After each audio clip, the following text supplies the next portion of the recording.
তো আজকে তো গদখালি দিবস, মনে আছে তো আপনাদের? হ্যাঁ, কি দিবস? ভুলে গেল। এটা যেহেতু আমাদের এলাকা, তো এই জন্য গদখালি দিবস বলল। আজকে যে লক্ষ লক্ষ টাকার ফুল বিক্রি হবে গদখালি, গতকালকে থেকে, তার আগে থেকে শুরু হয়ে গেছে। কোটি কোটি, কয়েক কোটি টাকার ফুল হয়তো আমাদের গদখালিবাসী যারা ব্যবসায়ী তারা বিক্রি করবে, ব্যবসা করবে। আলহামদুলিল্লাহ, এটাতে কোনো সমস্যা নেই। সমস্যা যেটা সেটা আমরা অন্যদিকে আলোচনা করব। আমার প্রিয় ভাইরা, দিনটা আমরা কোন নাম দিয়েছি? Valentine day. আমি এর আগেও বলেছি, প্রতি বছরই বলি, আমি জানি না আপনারা স্মরণ রাখেন কিনা। ভ্যালেন্টাইন ডে বলে যে দিবসটাকে উদযাপন করা হচ্ছে, এটা ইসলামী রীতিতে শুধু না, যদি আমরা অনিসলামী রীতিতেও যাই তাহলে সেখানেও কিন্তু কর্মসূচির সাথে দিবসের কোনো মিল।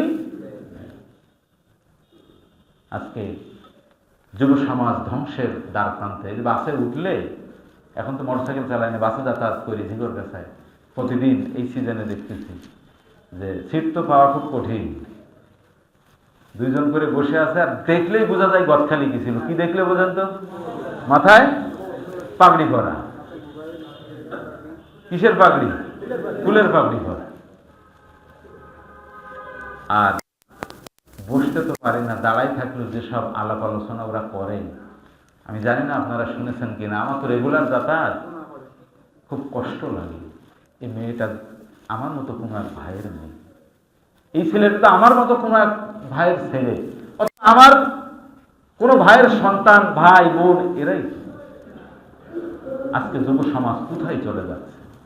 আমার প্রিয় ভাইরা, এই সমাজটাকে যদি আমরা বাঁচাতে চাই, আমাদের যুব সমাজকে আগে বাঁচাতে হবে। কথা ঠিক কিনা?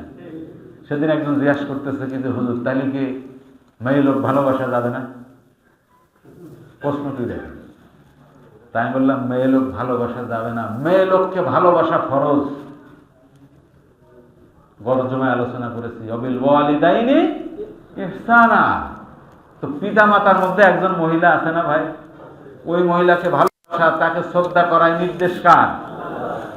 তো উত্তরটা কোন অ্যাঙ্গেলে দিছি বুঝতে পেরেছেন? আপনি পাইকারি ভাবে মহিলাকে ভালোবাসা যাবে কিনা জিজ্ঞাসা যেমন করলেন, উত্তরটা ওইরকম দিলেন। আপনার মুহরিম যারা আছেন, আপনার স্ত্রী আছে, তাকে আপনি ভালোবাসবেন। আপনার মুহরিম নারী যারা আছে তাদেরকে ভালোবাসবেন। কিন্তু আপনি সীমা ছাড়িয়ে ইসলামের গণ্ডির বাইরে গিয়ে কাজটা করতে পারেন। তার মানে এই না যে 21শে ফেব্রুয়ারি, 14ই ফেব্রুয়ারির দিন একটা ফুল হাতে নিয়ে গার্লস স্কুল, ওমেন্স কলেজের গেটে গিয়ে এতিমের মতো দাঁড়াই থাকে না। এইটা আমার প্রিয় ভাইরা, দেখেন আমার আল্লাহ কি বলছেন। সূরা সফ, কোন সূরা? সফ। সূরা সফের 4 নম্বর আয়াত আল্লাহ তাআলা বলছেন, ইন্নাল্লাহা ইউহিব্বুল্লাযীনা ইউকাতিলুনা ফী সাবিলিহি সাফফান কাআন্নাহুম বুনিয়ানুন মারসুস। নিশ্চয়ই আল্লাহ ভালোবাসেন। ভালোবাসা হচ্ছে কার সাথে? আমার পক্ষ দুইটা, একটা আমি বান্দা আর এক পক্ষ আল্লাহ। ওই ভালোবাসার দাম বেশি না আমরা আই লাভ ইউ ভালোবাসার দাম বেশি? কোন ভালোবাসার দাম বেশি? আল্লাহ তাআলা বলছেন, ইন্নাল্লাহা, নিশ্চয়ই আল্লাহ, ইউহিব্বু, ভালোবাসেন, আল্লাযীনা ইউকাতিলুনা ফী সাবিলিহি সাফফান কাআন্নাহুম বুনিয়ানুন মারসুস। আল্লাযীনা, যারা, ইউকাতিলুন, সংগ্রাম করে, ফী সাবিলিহি, তার রাস্তায়। তার রাস্তা মানে কি? পিস রাস্তা। কার রাস্তা? আল্লাহর রাস্তা। সেটা কি কাঁচা রাস্তা না পিসের রাস্তা? সেই রাস্তা হচ্ছে সিরাতুল মুস্তাকিম। সুবহানাল্লাহ। সূরা ফাতিহার মধ্যে আল্লাহ শিখাইছেন না, সরল এবং সঠিক পথ। সেই সরল আর সঠিক পথের নাম কি? ইসলাম। নাম কি? ইসলামের পথে যারা তাদের সংগ্রাম করে তাদেরকে ভালোবাসেন কে যেন? ঘোষণাটাও কার? আল্লাহ। কিভাবে? সাফফান, দলবদ্ধ ভাবে, কাআন্নাহুম বুনিয়ানুন মারসুস। সেই দলবদ্ধ আবার কি? দুর্বল নড়বড়িয়ে না, বুনিয়ানুন মারসুস, সীসা ঢালা প্রাচীরের ন্যায়। আপনার বাড়িতে যদি ইট দিয়ে গাঁথেন, ইট আর কাদা দিয়ে একসময় হতো না, বাংলা গাঁথনি, এই একটা গাঁথনি। আবার আপনি যদি সিমেন্ট দিয়ে গাঁথেন, সেটা একটা গাঁথনি। আবার আপনি যদি ওখানে গ্রেড বিম দেন, কলম করে গ্রেড বিম দিয়ে প্রাচীর করেন, তিনটার লংজিভিটি কি একরকম হবে? তিনটার স্থায়িত্ব 3 রকম হবে। আল্লাহ তাআলা এখানে স্থায়িত্বটা বলে দিয়েছেন কিরকম, সীসা ঢালা প্রাচীর, দুর্বল নাকি শক্ত? শক্ত থেকে শক্ততর, অধিকতর শক্ত, এই সম্পর্কটা হবে। তাহলে ভালোবাসার সম্পর্ক স্থাপন হবে কার সাথে? আমার প্রিয় ভাইরা, এখন কি দুনিয়ার আই লাভ ইউ ভালোবাসা চান, নাকি আল্লাহর সাথে ভালোবাসা? কোন ভালোবাসা? খালির ফুল দিয়ে ভালোবাসা, নাকি আমার আল্লাহর সাথে ভালোবাসা? কার সাথে? আল্লাহর সাথে ভালোবাসতে গেলে এই সমাজকে দুর্নীতি মুক্ত করতে হবে। বৈষম্যহীন সমাজ জাতিকে উপহার দেওয়ার জন্য আজকে জাতির দামাল ছেলেমেয়েরা জীবন দিল।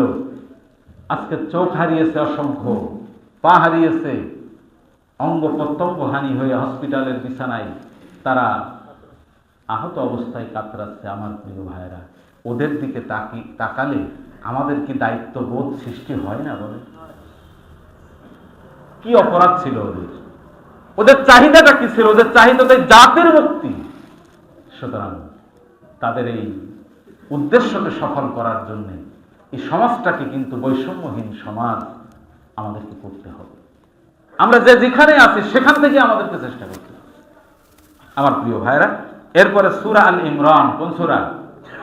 আগে বলেছি কোন সূরা? সূরা সফের কয় নম্বর আয়াত? কার সাথে ভালোবাসা?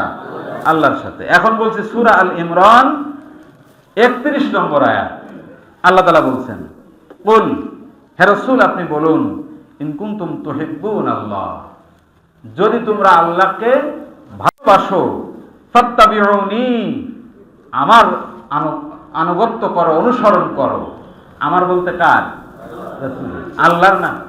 আল্লাহ রাসূলকে অর্ডার করলেন। এই কুল শব্দটা না থাকলে আল্লাহর দিকে যেত, কিন্তু কুল আছে যে আল্লাহ বলছেন যে রাসূল আপনি বলেন।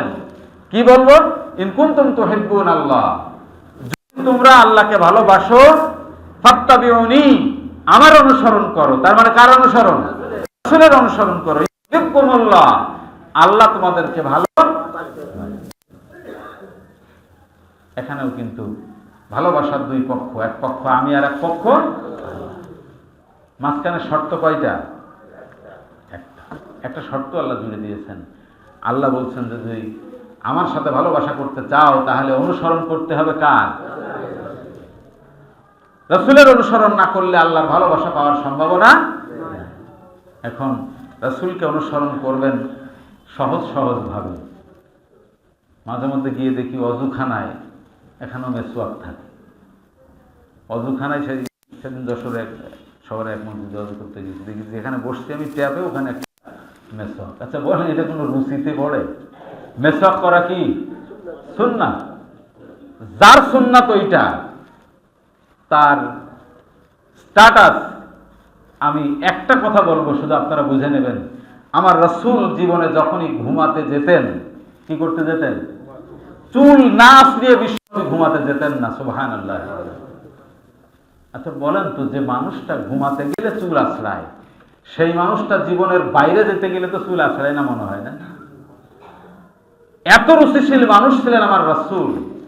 সেই রাসূলের মেসওয়াক সুন্নাহ একটা কাজ, আপনি যেন তেন ভাবে করলেন, সুন্নাহটা সঠিক আদায় হবে? তো মেসওয়াক করা সুন্নাত, এটা একটা মহৎ সুন্নাত, এটা আমরা আদায় করি। মিষ্টি খাওয়া সুন্নাত, এটা আমরা আদায় করি। মধু খাওয়া কি? মধু খাওয়া, কদু খাওয়া, এগুলা কি সুন্নাত, এগুলা করি। কিন্তু ওই যে আগেই বলেছি, দুর্নীতিমুক্ত সমাজ গঠন করা কি আমার নবীর সুন্নাত নয়? কিন্তু সেখানে যে আমি অনুপস্থিত। তাহলে সহজ সহজগুলো বেছে নিয়ে যদি আমি চেষ্টা করি, তাহলে দুনিয়ার কোনো নেতার আনুগত্য করার ক্ষেত্রে যদি কোনোটা মানি আর কোনোটা না মানি, ওই কর্মী হিসাবে আমার স্বীকৃতি দেবে? বলেন যে বেটা তুই তো সুবিধাবাদ জিন্দাবাদ, তোর চাকরি লাগলে আসিস, আর আমার যখন ভোট লাগে, ভোটের কাজ করা লাগে, তোর খুঁজে পাওয়া যায় না। বলবে না? বলবে না? বলেন। সুবিধাবাদ জিন্দাবাদ দিয়ে দুনিয়ার মানুষের কাছে যেমন চান্স পাওয়া যায় না, আমার রাসূলের কাছে কি চান্স পাওয়ার কোনো সম্ভাবনা আছে? রাসূল ধরলে ধরার আগেই ধরে ফেলেন কে? যে বেটা তুই মুনাফিক, তুই সাইড হ। ইন্নাল মুনাফিকিনা ফিদ দারকিল আসফালি মিনান, দোজখের সর্বনিম্ন স্তরে মুনাফিকের অবস্থান। কার কথা এটা? সুতরাং মুনাফিকি আচরণ থেকে আমাদেরকে বিরত থাকতে হবে। আমরা যেটা করে থাকি, সারা জীবন যাই করো আর তাই করো, মরে গেলি কোন জায়গায়? বিসমিল্লাহি আলা মিল্লাতি রাসূল।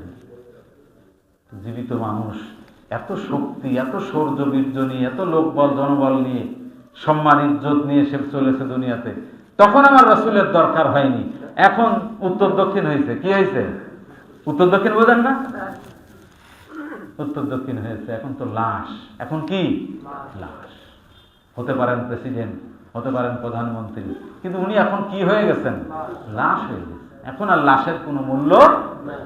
তাকে নিয়ে গিয়ে আপনি আমি দিয়ে আসতেছি, ওই কথা বলে এটা কি মুনাফিকি হবে না হবে না?